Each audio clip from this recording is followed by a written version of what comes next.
Let's get more from Douglas Ollivant in Washington, D.C. He's Senior Vice President of Mantid, International Global Consultancy Group, and a former director for Iraq at the National Security Council. Good to have you with us, Douglas. So clearly there's an argument now going on between the biggest factions, both claiming that they've got the most seats.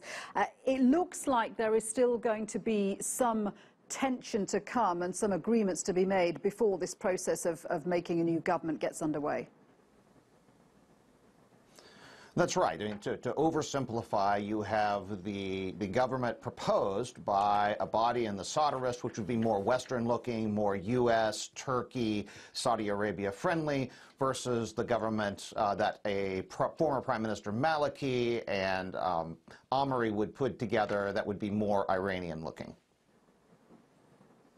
It's been a fairly tortuous process until now. There's been months of uncertainty. You had the vote recount in May. How important is it now for Iraqis that the process of choosing a speaker, choosing a new government now proceeds smoothly?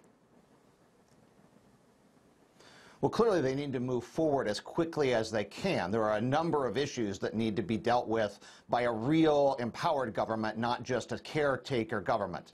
How they respond to the U.S. sanctions on Iran, how they proceed with the reconstruction, how they deal with their water crisis, the protests in the south. There are a number of very critical issues on Baghdad's plate, and they need a fully empowered, fully seated government to deal with those. And how is any new government going to balance relations between its two biggest international partners? You've got the US and you've got Iran, and they clearly don't see eye to eye.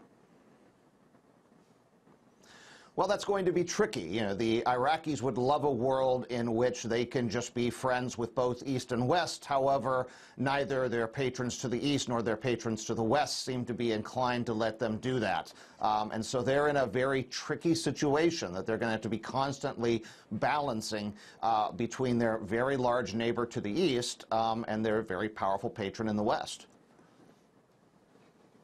Douglas, thank you. Douglas Ollivant, good to get your thoughts there. Thanks very much indeed for that.